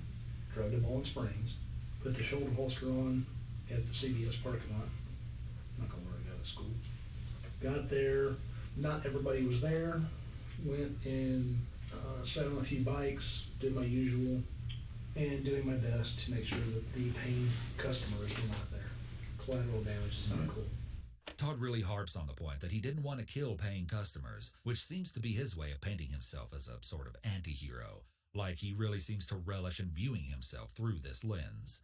You said you were waiting on what? This was during the time, as you know, that it was not busy. Mm-hmm. That's just time that was not after work, when I would have a lot of people in there. Did not want to shoot other people. Kind of funny. Kayla put on her paperwork when she was writing stuff out to me that she found a killer with a conscience and a kidnapper with morals, whatever the hell that meant. You remember that? Yeah. So you said I did not. After she said, I spent a lot of time thinking, going, wow, kind of, okay. So as Todd waited for who he judged as innocent people to leave, he was also waiting for one of the employees who he felt wronged him to show up. Once he was alone with the workers, Todd says he asked to buy a bike so that the mechanic would take it back to prep it. And then he says one of the most outrageous things the police had probably ever heard. That was one big building. Yeah. I I cleared it in under 30 seconds. You what now? I cleared that building in under 30 seconds. You guys would have been proud. What the I'm sorry, fuck? you guys would have been proud. The interrogators brush off his Nah. statement and his story continues. He says he first went to the back where the mechanic was If I was interrogating him, bro, I would have got up and slapped the shit out of him. prepping a bike. Okay. Walked up, pulled out the Beretta, put the safety off. He wants to be Shot cool me so 3 bad. times, Downward angle. He was beneath me. He was down, crouched down on this side of the bike. Bike was here. I'm on this side, so I had to lean over the bike, and I believe it was two shots. Here he brags about how good his shots were. I got him in two lung shots. Okay. I got each lung. You got him in 2 long shots? Yes, sir. If you can get up from that, I'm impressed. Then, unprompted, he offers up the reason why authorities weren't able to find fingerprints in order to brag once again. The reason why you didn't get any fingerprints is on the door, I used my knuckles instead of my hand to open the door. And the reason you have no prints on any of the shell casings is I wear 2 pairs of gloves when loading every firearm, even in practice. Okay. Even my practice ammo doesn't get fingerprints. That's why I don't have to worry about picking up shell casings. If you wear 1 pair, you can still have a lane print because of the acids in your finger. In regard to that, when they touch, if you have that, if you had any chemicals on the outside of that, whether you would touch first before you touch it, it can put a print on it even though you had gloves. If you wear a glove on top of a glove, it causes friction between the 2 of them and negates that. So when you're talking about latex gloves? Yes, sir. But if you wear 2 pairs, not 1, 1 pair won't work. So you use 2 pair of gloves? Yes, sir. Latex gloves. Broke it down. After that, Todd went to find the other victims. Okay. At that time, all 3, manager, owner, and the mom, they had heard the gunshots in the back and were coming this way to figure out what had happened. All of a sudden, I had 3 people in front of me. Mom was the closest, and I shot her 2 to 3 times in the chest. Not my best work. Her pattern was horrible. I was actually surprised. 3. At her being there, and my pattern was horrible. Not my best work. Not my best work. The pattern was horrible. You can truly see Todd's narcissistic side coming out in these words especially. The whole thing was just like a game to him, and he really wants these officers to be impressed. She fell. The the owner and the manager ran for the door. At that range, they should have ran to me, not away. They were way too close. When I came around that door, it was boom, 3 people right there. Okay, so then what happened? They ran to the door? They ran to the door. In the process of that. This is why, bro, I try to have sympathy for cops, bro, because like, imagine having to sit here with this motherfucker for like hours. Like, you know how fucked up you would be?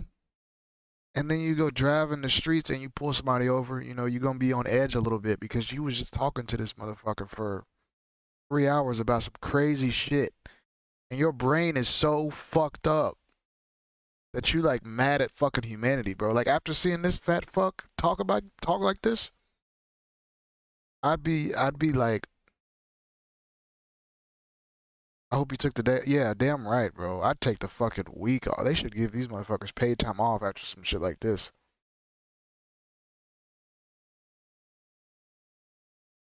Cops be on some bullshit, but like if they put up with some they put up with some shit. I'm not gonna lie. They go with some fucking characters. Tossed a few rounds. Top 1. I don't remember which one was which. In the process of them running. Like, who the fuck would want to be a cop, bro?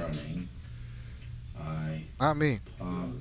You can almost see Todd's impatience here. He really wants to tell his story. It's like this confession is the performance of his lifetime, and he doesn't look too happy to get interrupted. Luckily, anytime he tries to go off on a tangent, the investigators pretty much ignore it and bring him back to the straight facts of the case. Then proceeded to go, did a reload. While this guy was still running, this guy, when I hit him, he crumpled into the doorway. Okay. When I did my reload, before this guy got out, I put 2 in him before, and he actually fell outside. That was a very fast reload. Todd says he Laughing, might bro. have put an extra round in the guy who fell by the door as he walked over him, but he's not sure. And then he says something so chilling and insensitive, I almost couldn't believe my ears. At any point, did anybody, I mean, was there, There was nobody else. okay, there was nobody else, but did anybody, as they were falling, I mean, did they look at you? Did they face you? Did they say anything to you? Was there any conversation, don't, please, whatever, No, sir. with any of this? I don't remember hearing any of that. I will tell you that once I was engaged. So, It's like, at that point, it's almost like a video game. It's not a game, but it's almost like you're focused on, you've been there, sir. You know what I'm talking about. What the Absolutely fuck? insane. I can't imagine what must have been going through the detectives' heads at this point. Todd says he then walked around and put one last round in each victim's forehead, got in his car, and drove home. He took the gun apart, put its parts into parts of his trash and even cat litter, and then disposed of that evidence in the dumpster. If it hadn't been so long, you guys could have actually pulled records and actually gone and figure out where they put it, but at this point, it's kind of a moot point. When the detectives go on to clarify some points, Todd just finds every opportunity to make it about himself. Moving targets, multiple moving targets. I don't think I missed. If I did, it wasn't more than once. okay. But I mean, it's not an easy shot when you got 2 moving targets running fast as they can. I may shoot somebody as one thing, Right. but I'm not a pistol whipping and beating somebody is not my thing. He even makes a point to say he wasn't initially planning on shooting the mom, like that gives him some sort of brownie Oh, points. classy. I actually wasn't meaning to hit the mom. Oh, is that right? You actually what? I What a wasn't nice meaning to guy. hit the mom. I prefer not to shoot women if I can. How generous. But I refuse to shoot a kid.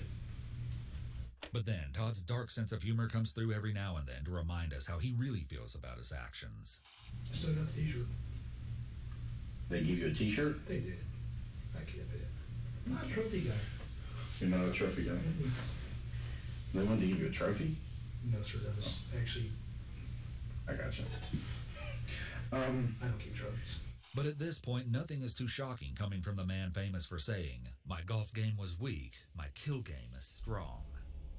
What might be most frustrating about the Superbike case in the end is that during the 13-year-long investigation, one asset that police gained was a sketch of a potential suspect that a witness, presumably a customer who had been one of the last people at the bike shop that day, had described.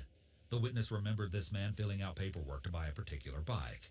In 2012, the sheriff held up a newly revised sketch and said, "I'm going to be bold enough to say this is my man right here." This is that picture. As accurate as it may be, it unfortunately wasn't able to catch Todd before he committed his other atrocities. Now, to be honest, the raw footage of Todd's whole confession was tedious to watch at times. You see, Todd didn't want to write out his statement because he said he writes for a living, and his hands hurt, and so the detectives had to stop him after every sentence and very slowly transcribe his confession. At one point even saying Todd uses big words and talks fast. Here's where things get super intriguing, though. Many people argue that this was actually a deliberate interrogation tactic, and when you think about it, it makes sense. By playing dumb and making Todd feel like he's smarter than them, they subtly encourage him to keep talking freely and bragging about his accomplishments, not to mention repeating key details over and over again. And on the same token, while some people have questioned why detectives even needed to write down his answers in the first place, since the interview was being taped, others assert that suspects often don't realize they are being recorded, and having someone write down their words in front of them would make them feel even more secure that this conversation is not being permanently taped. Therefore, What an making idiot. them feel comfortable sharing more risky details. What an or side idiot. comments that they might not otherwise divulge. Okay, now this next part has nothing to do with crime, but it is super interesting to me because it feels like Todd is really basking in the feeling of being catered to, while trying to seem humble and friendly with the detectives at the same time. I don't know, the whole thing just gives me a weird vibe because of how casual, unbothered, and almost giddy he's acting while confessing murders. What do you want for dinner? You missed dinner over there. That barbecue wasn't enough. What do you want? What do you have for me? No, I'm asking you. What do you want? I won't be an asshole. Shut that door, man. You're not being an asshole. I'm asking you, what do you want for dinner? You know what you want, fat ass. We've got Bojangles around here. We've got Miami Grill around here. We've got the whatever you want, man. Boiling Springs Cookout, whatever. What do you like to eat? Cookout will work. That'll work. What do you like from Cookout? Never been there. You never been there? No, sir. They have a really good. It's called a giant cheeseburger. Cookout is fucking trash, bro. I'm guessing this dude actually lives close somewhere near me, or he was from somewhere near where I live, or in the general area, like the South or Midwest area. Cookout is fucking terrible. Giant fries and a giant tea. Fuck That's Cookout. really good. Works for me. That's what I usually get. Okay. All right, I'll be right back. I just don't want to be the guy who goes, I want the steak lobster and No. he's an asshole. Well, I mean, whatever you want to eat, I'm feeding you. Thank you. So, I mean, okay. There are actually a lot of moments sprinkled throughout where Todd seems just a bit too comfortable given the subject matter at hand. Said he was gonna win. Yeah, when a cop asks for dinner, you ain't going nowhere, buddy. You're finished. Look, he's really talking like they're his friends. Like, he seems like an insecure dude, and like the killing makes him feel cool. And he just, when he's finally getting it off his chest, he's like gloating in it. A bit too comfortable given the subject matter at hand. Like, check this out. Said he was gonna win Trump or Hillary. I'm scared to know. I Maybe get you she's look really at in the way. But to be honest, there were times during the confession when I did feel like I was watching buddies talk, and it was a little surreal. Is that good? Mm-hmm. I won't steer you. I won't steer you wrong, man. Food's my thing. I made a joke with him. I was like, yeah, I'm gonna go back to pod. I'm gonna let one part loose, and I'll make everybody jealous. All right, hold on. Hey, this cop's being a little bit too cool. Like, what the fuck? Like, come on, bro. What the hell's wrong with you? Y'all had sandwiches again. The fuck? Oh, they're all back at the pod. They're just... Well, the thing about it is, they're kids today, they call them millennials. Cop's laughing it off. I mean, I could laugh it off, but I'm not gonna make him feel like he's like cool. Like, he's giving him like positive affirmation for his stories, and now they're having casual conversation about the election and shit, and they're just like going with it. I guess that's part of getting the information out of him, is making him feel comfortable. So shit, I don't know, but seems like they already pretty much got him. So I'd be like, hey, fuck And you. they want everything handed to them. I had a buddy. And this is when I first realized it. And we didn't expect it from my generation. But if being friendly with Todd was enough to butter him up to spill the whole truth and put him behind bars for life, it was worth it. In the end, I think this statement from the investigator best sums up how authorities were able to treat Todd with kindness and respect, despite the things he's done. The thing about it is, like you said, there are cops in the world that are bad, there are cops in the world that are good. I should not like you. Mm-hmm. I should want to nail you to the cross. Mm-hmm. You know, but... I'm going there anyway. Well, no, it's not that. But, yeah, I get it. I want to do the right thing for you. I want to make sure the right thing is done for you and by you. I don't do this job just to put people in jail and do stuff like that. I do this job because that's the way I want to be. This next part of the conversation might give us the most valuable insight into Todd's headspace, so I'll let it play without commentary.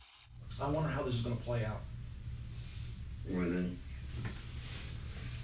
They're either going to put me on a gurney, Mm-hmm. which is what I'm expecting. That's what I'm expecting. Or they're going to put me in a little box somewhere, away from anybody and everybody, which I don't expect. I actually expect it earned. What do you want?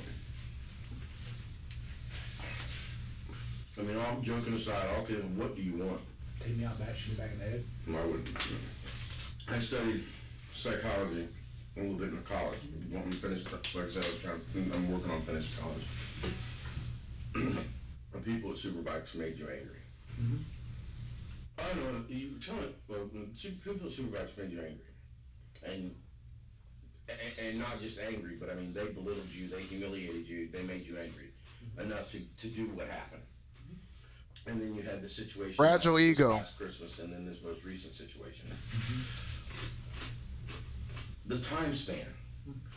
What kept anything from happening? You know, because that's a question. I don't need to kill. Well, I'm not saying you do. I mean, you know, but that's a genuine question. I mean, per your legal definition, I'm serial, but I'm not. Okay. Honestly, if Johnny had pulled the knife, if you'd seen the knife, you'd laugh your ass off. Really? Oh, God. Black and white tiger stripe. It was one of those... The handle? Yeah. The one time you buy at the little convenience store? Are you serious? I'm going, my ammo costs more than your damn knife. Are you kidding me? You're costing me money. But you're gonna stab me, at least stab me with a butt knife or something. Hey, this dude's kind of funny. I'm not gonna lie. I'm not gonna lie. If I was the cop, I might be laughing a little bit too, bro, because it's not even that he's like that you like him. It's just like it's so unbelievable that he's so like casually just giving up his life. I follow you on my third account. Yes, damn, you got 3 accounts? What the hell? How many accounts you got? Yeah. On here or on TikTok? I saw you follow me on TikTok. With a little history, you know. Pick the thing up, I'm doing it. Prestige, baby. Prestige, baby. This is after you Johnny. Oh, yeah. Actually, 4. On here? Are you talking about on Twitch? You put that thing out, and I went, here's how it's gonna go. Okay. Let's dance. And the other problem is if they don't put me on the gurney, when the people inside realize the people I hunt is them, they'll be scared to death of you. because I know the rest of my life never heard another person. I'm entirely okay with that. It's like with Superbikes and with this, it's just a reactional situation. Like that. I would have never heard another person again. And for me to take myself, it's not hard. I mean, you slam your throat on a desk somewhere and crush the larynx, you know, and die of shitty death. Damn. But you can do it. But you hurt the people. If I did any of that, and I won't. Yeah, TikTok's got me a couple times. It may cause my mother to have a heart attack and die. Yeah. As Todd was sealing his fate, investigators were conducting a thorough search of his property. They found a multitude of weapons and ammunition, such as handguns with silencers and rifles. But as there was no record of a background check under Todd's name for firearm purchases, it is believed that he illegally obtained these, which just adds to the laundry list of his crimes. In 2017, Todd Kohlhepp pleaded guilty to 7 counts of murder, 2 counts of kidnapping, and 1 count of criminal sexual assault. He entered a plea bargain that spared him from capital punishment, and instead was sentenced to 7 consecutive life sentences without the possibility of parole. Is this motherfucker still alive? 60 years. No way. Relatives of the Superbike shooting victims filed a wrongful death lawsuit against him, and Kayla has also filed her own civil lawsuit against Todd. She was awarded $6.3 million. Ooh. However, even behind bars, Todd has not been silent. In late 2017, he wrote to the Spartanburg Herald-Journal, claiming that he had more victims who have yet to be discovered, which would go along with what he told his mother right after he was caught. When she asked how many other victims there were besides the ones he confessed to, he apparently said, "You do not have enough fingers." In the 8-page letter to the publication, Todd wrote, "Yes, there is more than 7. I tried to tell investigators, and I did tell the FBI, but it was blown off. It's not an addition problem, it's a multiplication problem. Leaves the state and leaves the country. Thank you, private pilot's license." Yes, Todd apparently earned his pilot's license at some point and could have potentially traveled to commit more unsolved murders. But he has also expressed that at this point, Thank you, he Angelo. doesn't see any reason to give numbers or locations of other victims. At the same time, though, Todd reassured investigators in 2016 that he hadn't, in fact, killed anyone else. have you killed anybody else in Spartanburg? No, sir. Have you killed anybody else in South Carolina? No, sir. Other than the boy in Arizona and Superbikes and the ones that we have on the property, have you killed anybody else? And this is where I ask you this. Is that enough? I do, but no, this is the thing. No, this is the thing. This is not to drive a nail home or anything like that, okay? You had your moment in here with your mom, and this is your opportunity to get everything. Yo, pause, chat. What the fuck? It's an opportunity to get everything out of the way. Don't hit me with a fucking ad, bro. Do not hit me with the ad when there's 5 minutes left. Looking for the right gift to keep things hot between you and your partner? Oh. Don't waste your time with the usual stuff. And there's going to be lonely times. I like that ad. And you're a compassionate person. I'm a compassionate person. Okay? In the heat of the moment, when somebody pisses you off, you may want to beat the shit out of them, shoot them, stab them, kill them, whatever. But when you're laying there at night, it may bother you. You see what I'm saying? And that's the only reason I'm asking. That's all I shot. That's the only one you shot. Okay. I didn't want to have to explain numbers on the phone, and I sure didn't want to give numbers of 4. So when you told Mom she didn't have enough fingers... I just didn't know what to tell on the phone. Okay, so that was kind of, not, I don't want to say embellishment, but it was just something to... Didn't want to give her phone numbers. I gotcha. Definitely more than one hand, but it's not really a bragging kind of... I understand. Some of these knuckleheads may call that, ooh, that's cool. I don't really call that cool. Hey Todd, a while ago you made a statement that said that when you just said those are the only people I've shot. Any other means? Okay. What do you think? On one hand, it does seem a little suspicious that there would be a 13-year lull in between the Superbike shooting and Todd's next victims. But I can also see how Todd might just be showboating in a bid to get more attention now that his case has died down. But get this. Some people actually think that Todd may not have even really committed the Superbike murders.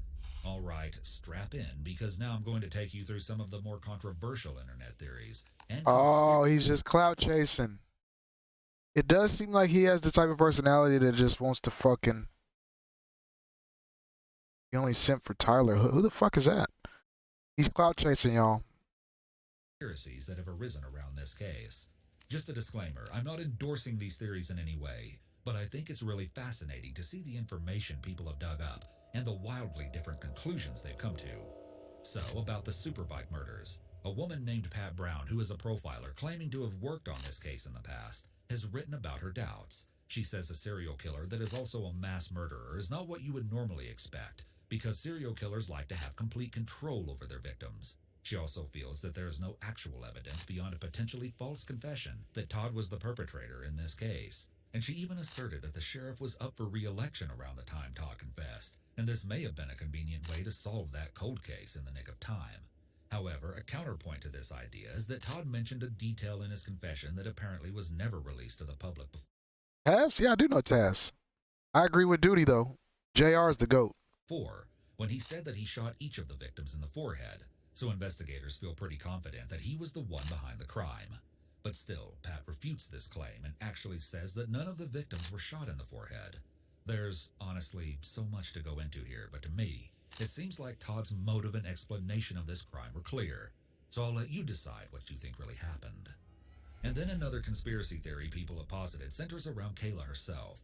This one is rather sensitive, and I again want to emphasize that I don't subscribe to Jerry Lawler sucks. and would never do anything to blame the victim, as what she had to go through was undoubtedly unimaginable. Oh, no way. With that being said, here is the theory some people propose. No way. When Kayla appeared on Dr. Phil to talk about the case, she said that she met Todd on Facebook several years before, and they had had little contact besides a few messages here and there, where he would ask how she's doing before he ultimately contacted her about the job opportunity. However, according to the Newberry Observer, an initial interview at Todd's residence between Todd and an investigator suggested that there may have been more to the relationship. The alleged transcript of that exchange shows the investigator asking Todd if Kayla was a stripper who would also sleep with Todd for money, which Todd claims is true. He also apparently claimed that he'd taken her to dinner and that she'd spent the night at his house before, among other physical No encounters. way. So these details have apparently led some online circles to speculate that Kayla could have known more than she was letting on about the whole No. situation, especially considering those letters she had allegedly written to Todd during her capture. Other updates that have added fuel to this fire include the fact that Kayla in 2019 was charged with third-degree criminal domestic. Does look a little bit. She does look a little bit. Just gonna say this, bro. She does look a little bit off, twisted. You know, she looks like the type of girl that would want to be like, had like a fucking, like a kidnap kink or something.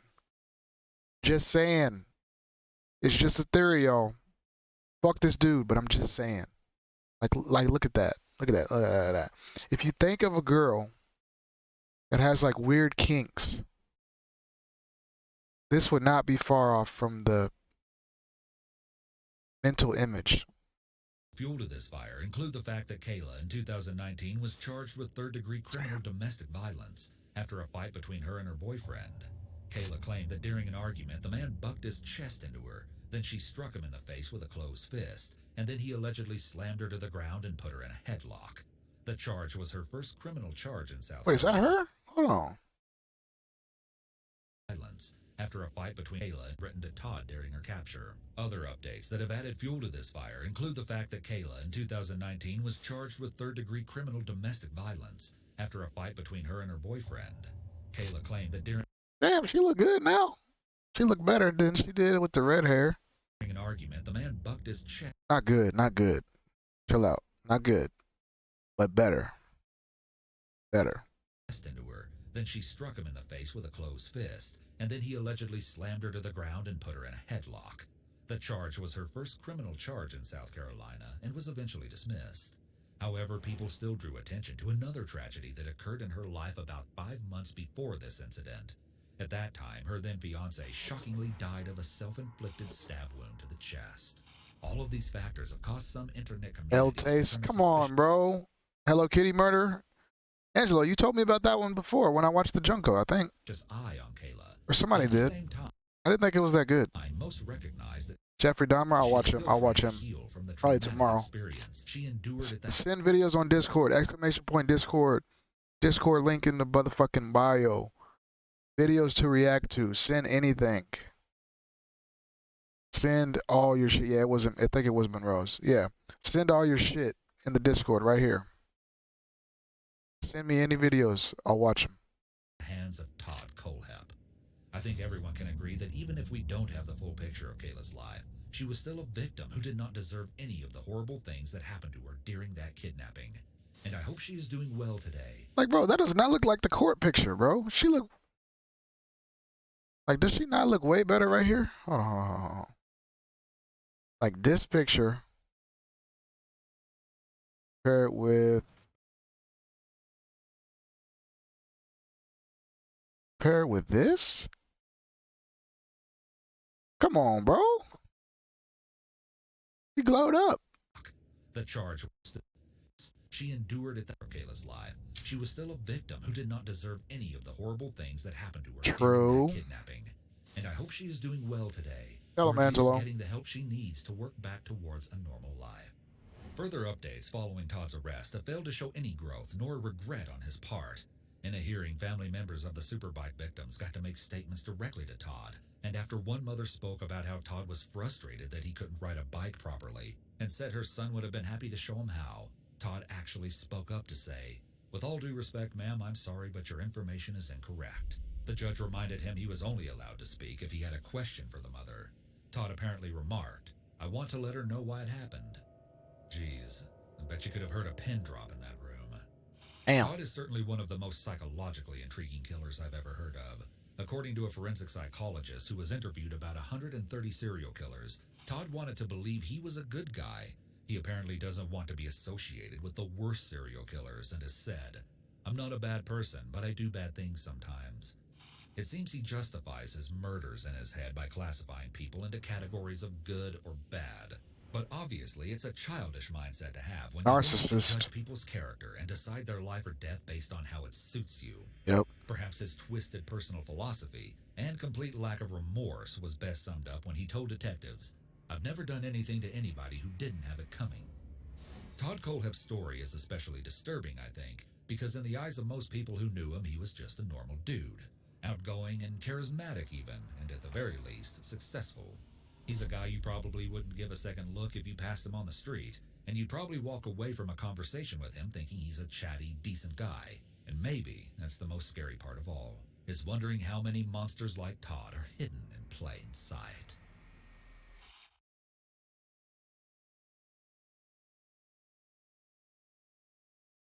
Well, I'll be damned. What a fucking asshole.